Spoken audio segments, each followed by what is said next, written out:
오늘도 어제 이어서 말씀에 은혜 받겠습니다. 이사야 5장 1절에서 7절 말씀을 봉독해 올립니다. 내가 나의 사랑하는 자를 위하여 노래하되 나의 사랑하는 자의 포도원을 노래하리라. 나의 사랑하는 자에게 포도원이 있으며 심히 기름진 산이로다. 땅을 파서 돌을 제하고 그 상품 포도나무를 심었었도다. 그 중에 망대를 세웠고 그 안에 숨틀을 팠었도다.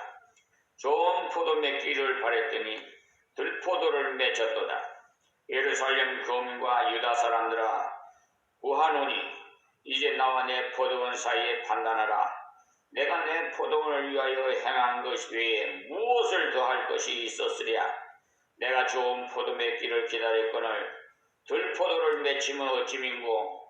이제 내가 내 포도원에 어떻게 행할 것을 너희에게 이르리라. 내가 그 울타리를 걷어 먹힘을 당케 하며 그 담을 헐어 짓밟히게 할 것이요. 내가 그것으로 항목케 하리니 다시는 가지를 자름이나 북을 돋우지 못해서 진료와 현극이 날 것이며 내가 또 구름을 명하여 그 위에 비를 내리지 말라 하리라 하셨으니 대저 만군의 여호와의 포도원은 이스라엘의 족속이요 그의 기뻐하시는 나무는 유다 사람이라. 그들에게 공평을 바라셨더니 도리어 포악이요 그들에게 의로움을 바라셨더니 도리어 부르짐이었도다. 아멘. 이사야 5장 1절에서 7절 말씀을 봉독해 올렸습니다. 지난 시간에는 4장의 은혜를 받았는데 이스라엘 백성들이 하나님 앞에 합당치 못한 생활을 하다가 결국은 큰 채찍을 맞아서 어려움을 당하겠다는 예언의 말씀이었습니다. 그러나 하나님께서는 그런 가운데서도 은혜로 남은 자를 구원하시겠다는 것을 알려주시는 말씀을 살펴보았습니다. 이어서 나오는 5장에서는 하나님께서 이스라엘 백성에게 땅에서 좋은 열매 맺기를 기다렸으나 좋은 열매는커녕 하나님을 대적하고 형제를 미워하는 열매들만 맺어서 하나님께서 싫어하심으로 그들이 다시 열매 맺을 수 없는 자리에 이르게 하겠다는 경고를 보게 됩니다. 그러니까 순종의 기회를 주었으나 기회를 잃어버릴 때 나타나는 결과를 보여주셨습니다. 한마디로 말하면 은혜 입은 자가 좋은 열매 맺지 않을 때 하나님께서 어떻게 처리하시느냐에 대한 말씀입니다. 그런데 우리는 이런 말씀을 통해서 열매 맺지 않는 자를 본받을 필요는 전혀 없음으로써 어떻게 하면 좋은 열매를 맺을 수 있는지를 생각해 보고자 합니다. 하나님께서는 은혜로 구원받은 우리가 좋은 열매 맺기를 심히 원하십니다. 우리가 하나님께 순종 열매를 맺을 때 형통의 은총을 경험할 수가 있기 때문에 감사의 생활을 지속할 수가 있어요. 하나님께서 이들에게 바라신 열매가 두 가지로서 7절에 나와 있는데요. 공평을 바랬더니 포악의 열매를 맞았고 의로움을 바랬더니 도리어 부르짖음이 나왔다고 했어요. 공평의 열매는 주로 형제를 향한 태도에 관한 것입니다. 성도 자신은 누구나 하나님께로부터 아무 자격 없는 자이나 은혜로 구원을 받았지요. 그리고 구원받은 이후에도 은혜로 살아가고 있습니다. 그러니 형제에 대해서도 하나님께서 자신에게 대하시는 것처럼 가난한 자든지 공평하게 대하여 한다는 것입니다. 그러니까 부유한 자든 유식한 자든 무식한 자든지 간에 어떠한 자든지 공평하게 대해야 합니다. 그러니 공의를 입어 구원을 받았으니 우리들도 이웃에게 한결같이 사랑하는 생활을 해야 하는 것을 강조했어요. 그 다음에 의로움이라는 우리 자신이 하나님 앞에 믿음으로 순종하는 생활을 말합니다. 다시 말씀드리면 바른 믿음으로 바르게 사는 것을 말하는데 언제나 하나님 앞에 사는 생활을 말해요. 하나님 앞에서 순종의 열매를 맺는 것을 말하는 것으로서 말은 간단하지만 사실 이 두 가지는 생활에 차지하는 실용적인 범위는 대단히 넓습니다. 1절 본문 말씀에 내가 나의 사랑하는 자를 위하여 노래하되 해서 여기서 여기서 내가라고 한 사람은 물론 이사야 자신입니다. 그러나 하나님을 대신한 선지자므로 하나님을 가르칠 수도 있습니다. 이사야는 하나님의 대언자이기 때문에. 그러나 문법적으로 볼 때는 이사야입니다. 그리고 나의 사랑하는 자를 이라고 했는데 여기서 사랑하는 자는 복수를 쓰지 않았으므로 이스라엘 백성이 아니라 이사야가 사랑하는 하나님을 말하는 겁니다. 그러니까 이사야 시대에는 다른 사람들 하나님을 향한 순종의 열매를 옳게 못 맺었어요. 그래서 하나님을 사랑하는 이사야가 안타까워서 계속 하나님의 궁일의 말씀을 전했어요. 이사야서의 전체의 흐름이 너희 생활이 현재처럼 형편없더라도 고치실 수 있는 내게로 돌아오라고 전합니다. 그리고 하나님께서 이런 형편없이 타락한 너희들을 위해서 하나님의 은혜를 전할 메시아로 예수 그리스도를 보내실 것을 갖가지 예를 들어서 전했어요.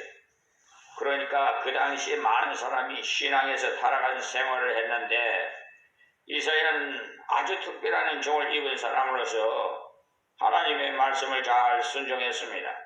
그렇다고 이사야는 우리와는 전혀 다른 특별한 사람이었다는 것은 결코 아니고요. 우리가 똑같은 성정을 가진 사람으로서 이스라엘 백성들과도 똑같은 사람이었어요. 이스라엘 사람들도 은혜 받았고 이사야도 은혜 받았어요. 그러나 이사야는 은혜 받은 대로 감사함으로 순종으로 바르게 살아서 자기의 생애를 걸어갔으므로 좋은 열매가 맺힌 거죠. 그런데 대부분의 이스라엘 백성은 받은 은혜대로 살지 않았기 때문에 하나님이 기뻐하시는 순종의 열매를 맺지 못했습니다. 여기 이사야의 포도원에 대한 노래에서 첫 마디가 하나님이 나를 사랑하시기 때문에 내가 그를 사랑한다는 고백입니다. 그러므로 우리의 사랑은 하나님의 사랑에 대한 반항이에요. 그래서 요한일서는 하나님의 사랑에 대한 서신인데 읽어보시면은 우리가 하나님을 먼저 사랑한 것이 아니라 하나님께서 우리를 먼저 사랑하셨음을 요일서 4장 7절에서 21절에 강조했습니다. 우리가 하나님께서 원하시는 순종의 열매를 맺을 수 있는 기초가 바로 하나님께서 나를 사랑하신다는 것을 깨달음입니다. 놀라우신 하나님의 사랑을 믿음으로 수납할 때 우리가 하나님을 사랑할 수가 있습니다. 제가 간혹 설명해 드렸습니다마는 윗사람이 아랫사람을 사랑하는 것은 표현할 때는 주로 희생을 통해서 표현해요. 그래서 우리나라에선 전해 내려오는 말 중에 사랑은 내리사랑이라는 말을 하지 않습니까? 위에 사람은 사랑을 표현할 때 주로 희생적인 것을 가지고 한다는 거예요. 부모가 자식을 위해서 먹을 것 안 먹고 입을 것 안 입고 잠도 제대로 편히 못 자면서까지 희생적으로 자녀를 사랑합니다. 그런데 자녀는 부모를 어떻게 사랑해야 합니까? 부모님 말씀을 순종함으로 사랑을 표현해야 되겠죠. 하나님께서 우리를 사랑하실 때는 마음껏 주심으로 사랑을 표현하셨어요. 만물을 주셨고 자기 아들까지 주심으로 사랑했어요. 그러나 우리는 순종함으로 사랑을 표현해야 합니다.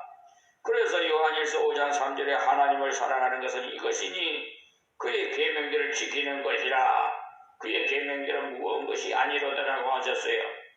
하나님께서 우리가 그분을 사랑해서 무엇이라도 말씀하시면 순종하겠습니다 라는 그런 자세가 될 때 우리도 애 먹도록 고통을 당해야 하는 것을 하라고 명령하시지 않으셨다는 겁니다.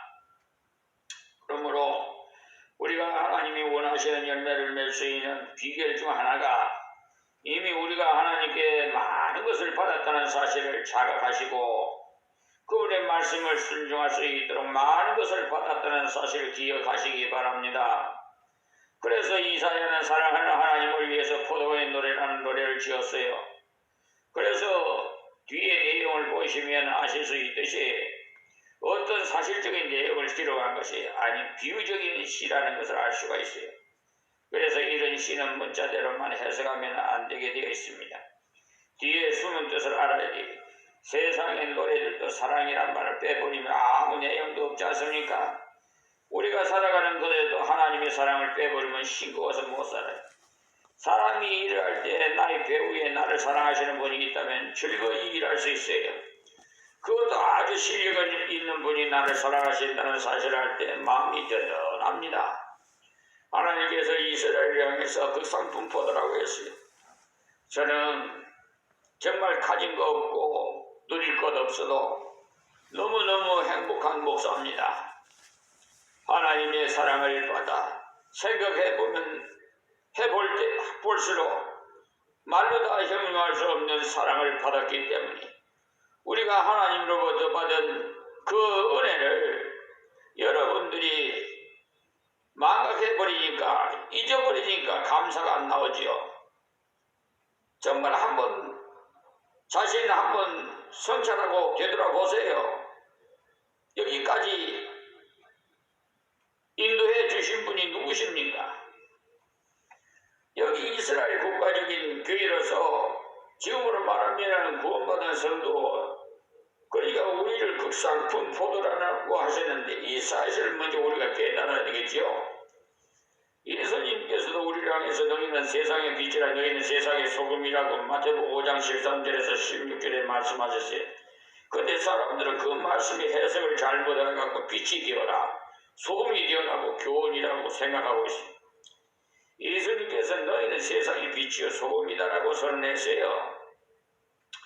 그러므로 자신이 받은 대로 진리의 빛을 드러내면 그 빛은 드러나게 되어 있습니다.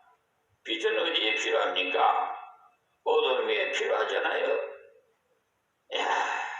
제가 처음에 하나님 은혜를 읽고 십자가를 지라고 해서 십자가를 신학교 다니면서 1인 2역 3역 막 했어요. 전도를 하고 또 뭡니까 일용직 가서 또 자녀들이 있으니까 가정이 있으니까 또 필요한 물질을 또 물어다 줘야 될 거 아닙니까? 그러니까 이 역할이 굉장히 여러 가지였어요. 전도하고 싶어도 그때요 성령이 정말 불같은 성령을 받아가지고 저는 정말 미쳐버렸어요. 예수님께. 지금도 마찬가지입니다. 그때는 더 뜨거웠어요. 여러분 첫사랑할 때 그걸 한번 상상해보세요. 연인끼리 첫사랑할 때 처음에 어떻게 사랑해요? 굉장히 뜨겁죠. 점점 살아가다가 차츰차츰 식어가지만 그 사랑이. 그런데 계속 그것을 유지하도록 노력을 해야 됩니다. 그 사는 방법은 다른 게 없어요. 하나님의 말씀과 기도로 늘 동행하는 삶을 사는 길이에요. 그것이 답이에요. 그러니까 우리가 노력하면 노력하는 만큼 극상품을 맺을 수가 있다. 그 말씀입니다. 그러니까 전도를 하는데 저 마음이 허락질 안 하고 술집이나 사창가 같은 데는 가기가 좀 찝찝하더라고. 그래서 그런 데는 안 갔어요. 안 갔죠. 그런데 하나님께서 빛이 어디에 필요하냐 그렇게 물으셨어요. 어둠에 필요하지요 했더니 근데 너는 왜 어둠에 가지 않았냐. 그 말씀을 듣고 나서 제가 깨달았지요. 하나님이 용서해 주세요. 제가 어디든지 다 전하겠습니다. 빛이 되겠습니다. 그래서 사창 가고 술집이고 어디든지 그냥 제한 없이 막 뛰어다녔어요. 전철역에서도 부르짖고 그 전철 타고 그냥 다니면서 그 전철 안에서도 그냥 주 예수를 믿으라 그리하면 너와 네 집이 구원을 얻으리라고 막 부르짖고 예수 천국 불신지요 가르쳐면서 지는 날 얼마나 뛰어다니는지 몰라요. 그러니까 전도가 최우선이더라고요. 하나님이 일을 너희 일하기 식구들이랑 어떻게도 말하고 그랬지. 그래, 너희 하나님이 일이 뭡니까? 그냥 하나님이 기뻐하는 일을 해야 될 거 아니에요. 그래서 그때 정말 빛이라는 것에 대해서 절실히 느꼈고, 또 이 소금이라는 것을 자신이 맡은 대로 진리의 빛을 드러내고 그 빛을 드러내야 돼요. 받은 대로 은사를 따라서 희생적인 봉사라고 소금 맛을 내야 되고요. 그냥 가지고만 있으면 됩니까? 어디든지 소금이 필요한데 희생해서 소금은요 자기 몸이 녹아야 돼요. 희생해야 그 맛을 내요. 가만히 있으면 안 돼요. 소금 그 자체예요. 그러나 소금이 어떤 물질에 닿으면 녹아요. 그게 자기 몸이 희생되는 거예요. 내는 희생 없이는 뭐든지 하나님께 영광을 돌릴 수가 없습니다. 그래서 빛과 소금의 역할인 불의와의 전쟁을 벌써 수십 년 동안 한 손에는 성경을 들고 한 손에는 법전을 들고 불의한 자들을 대해서 마귀 사탄과 불의의 전쟁을 하고 있습니다. 현재도. 지금 오늘은 저 유엔 본부에다가 서신을 지금 발송하려고 그래요. 인권위원회 이 이메일을 좀 부탁한다고 하려고 그래요. 이 한국 사법부에 이 사법농단이 아주 세상말로 그 말씀 못하겠습니다만 어쨌든 양심이 없어요. 짐승인 양심이 없어요 하고 판결서에다가 써서 반송해버렸습니다. 법을 다스리는 사람이 법을 이용해서 자기가 법을 위반하고 헌법 제103조에 보면은 법률과 양심에서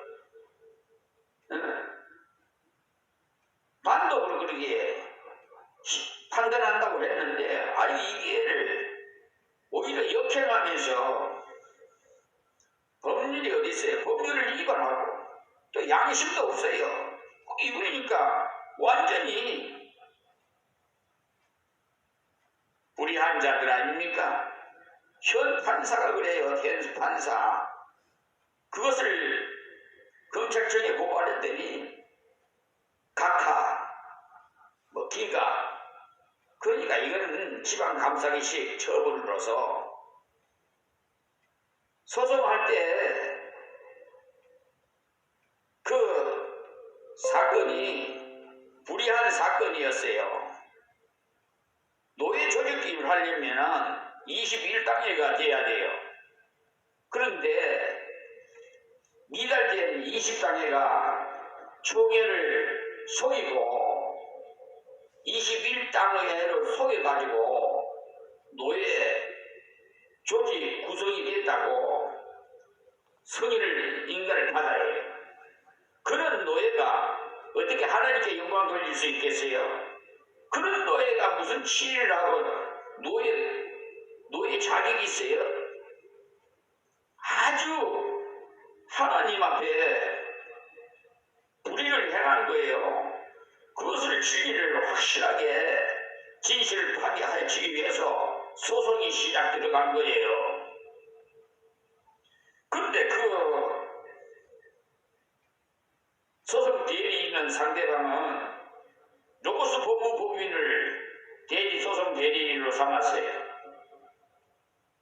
정확하게 말하면 법무법인, 유한, 로고스 그렇게 간판을 풀었어요. 이 로고스는 헬라어로서 하나님 말씀은 하나님 아닙니까? 그 하나님의 말씀을 간판을 걸어놓은 법무법인 변호사 사무실 소속이 변호사가 현 판사와 정관예우로 서로 짜고 그것도 민사소송법에 보면은 소장을 받은 지 30일 내로 답변서를 제출하게 돼 있어요. 그런데 답변서도 없었어요. 변론기일이 2회나 불참했어요. 그때까지. 그리고는 선고기일을 이제 지정했어요. 판사가. 그때는 안 오셔도 됩니다. 그러더라고. 그런데 그런 상황에서 103일이 됐어요. 소장 받은 지 103일 만에 그 답변서와 소송 대리인 위임장과 소송 담보 제공 신청서 이것을 다 그때 103일 만에 제출했어요. 그러면 불법이죠. 민사소송법에 완전히 법을 위반했는데 그것을 재판부에서 받아가지고 그 판사가 이거는 양심도 없는 심성 양심이 없다니까요. 저 개보다도 못해. 개는 이거 우리 집에 기르면 주인 오면은 꼬리치고 반가워합니다. 양심은 없어도. 그러니까 심성보다도 못한 한국사법부의 서울중앙지방법원의 판사가 있고 그걸 항소를 했더니 고등법원에서도 판사가 기각시켜버려요. 또 상소로 대법원에 했더니 거기서도 패소를 시켜버리고 대법관들이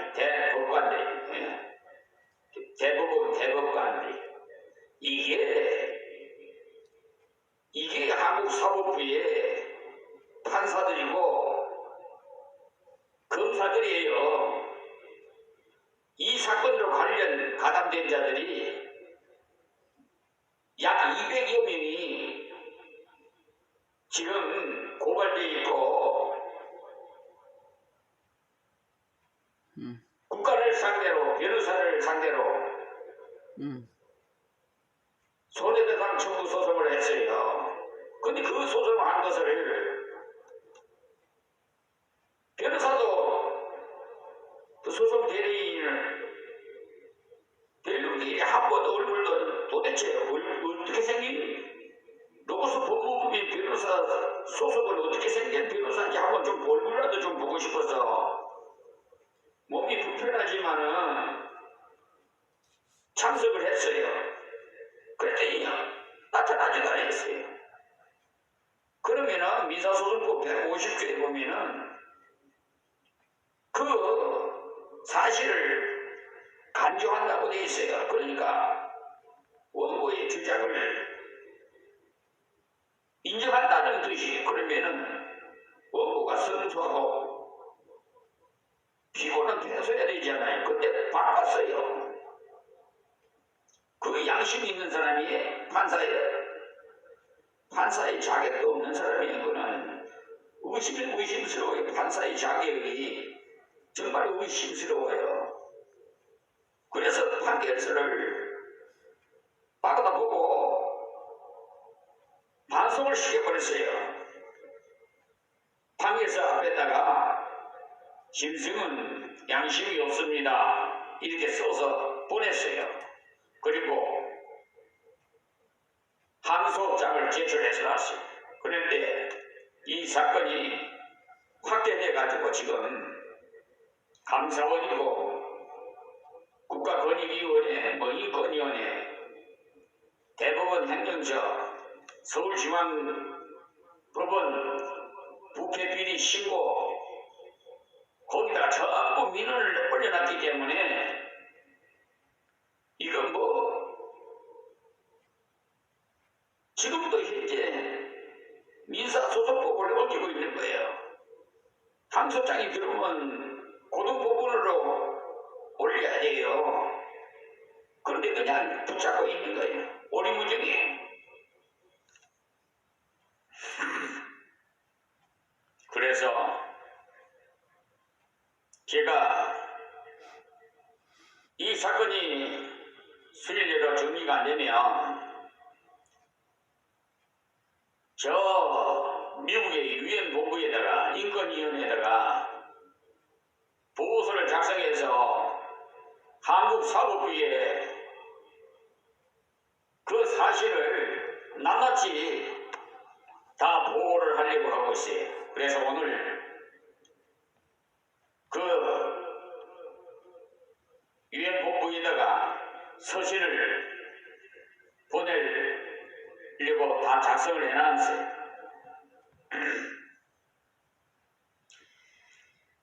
이게 우리 한국 크리스찬을 믿는 사람들이 올바르게 믿는다면, 빛과 소금의 역할을 한다면 이 세상에 이렇게 부패비리가 없어요.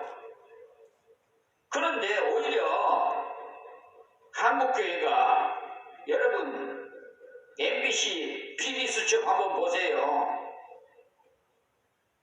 지나간 거지만 유튜브를 통해서 한번 보세요. 명성교회님, 뭐 사랑교회님, 뭐 김기동 목사, 뭐야 그 베리아 신앙의 김기동 목사, 원로 목사의 뭐 귀신아 나가 하면 뭐 길은 나가 떨어지고 이제 하는 그런, 넘어지고 하는 그런 거, 또 뭐 교인들을 여러 명을 한 명 한 명 다 자기 교인들을 갖다가 성추행하고 데려가서 이런 더러운 짓거리를 하는 목사가 그 목사예요.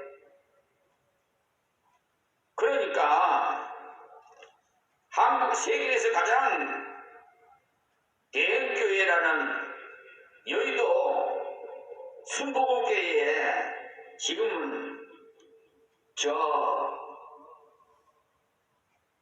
고인이 되셨습니다만, 그 목사도 하나님의 돈을 횡령해서 장로로부터 고발을 당해서 검찰청에 불려가서 조사를 받고 기소를 당했어요. 하나님의 돈을 횡령해서 도둑질을 했는 게, 그리고 강단에서 도둑질 하지 말라고 설득할 수 있어요. 그것도 세계에서 가장 알아주는 대형교회가 그를 추종하는 모든 분들은 도매금으로 다 도살장에 짐승이 끌려가듯이 마지막 심판 때 다 끌려갈 거예요. 구원은 받되 불 속에서 구원받을 것과 같은 일이라고 했어요. 불 속이 어디 음부 아니에요? 여러분, 하나님을 믿어도 제대로 믿어야, 알고 좀 믿어요. 하나님께서, 저는 법대를 나오지 않았지만 오히려 법대를 나온 사람보다 더 세밀하게, 지금 한국 법이 20개까지예요. 그것을 한밤중에 깨워서 다 하나님께서 지혜로 가르쳐 주셨어요. 법전을 하나 사게 만들어 주시더니 다 가르쳐 주셨어요. 그러니까 소송 비용, 담보 제공 그 액을 신청서를 들어오면은 어떻게 산정을 해서 어떻게 하는가, 그걸 다 아니까, 불법인 걸 아니까 이렇게 국가를 상대로 해서 손해배상을 청구하지요. 그와 정관예우로 같이 나쁜 짓거리를 하는데, 아니 소송 비용을 받아 묵은 것을 또 신청해가지고 그 완전 사기 아니에요. 신청해도 또 뺏어갔어요. 펜치에 갔단 말입니다. 또 이 사건과 관계되지도 않는 사건을 두 사건이나 집어여가지고 부풀려가지고 1천만 원 돈 가까이 벤치에 가세요. 완전 사기꾼들이잖아요. 이것도 아니까 하나님께서 가르쳐 주시니까 아니까 이렇게 하죠. 모르면은 그런가 보다 하고 그냥 넘어갈 수밖에 없는 거예요. 눈이 있어도 소경일 수밖에 없는 거예요. 그러니까 여러분, 빛이다 소금이다는 것을 확실히 좀 아시기 바랍니다. 한국교회가 이렇게 부패하니까 빛과 소금의 역할을 제대로 못하니까 세상이 이렇게 부패하고 타락하고 사법부가 뭐하는 것이에요? 평등, 자유, 정의, 대부분의 현관에 써붙여놓은 거 한번 보세요. 그 써놓은 것이 무색할 정도예요. 하나님께서 토해버리신다고 그랬어요. 역겨워서요.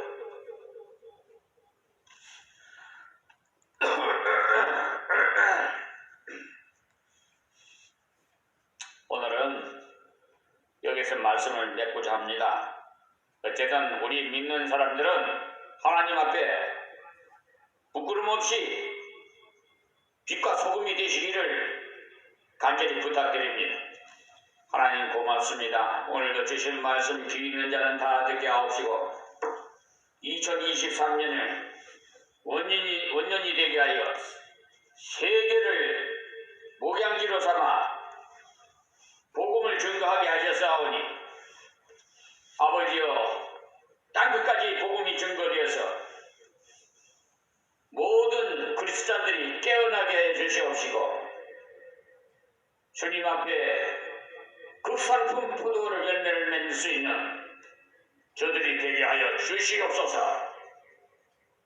예수님의 이름으로 기도하옵나이다. 아멘.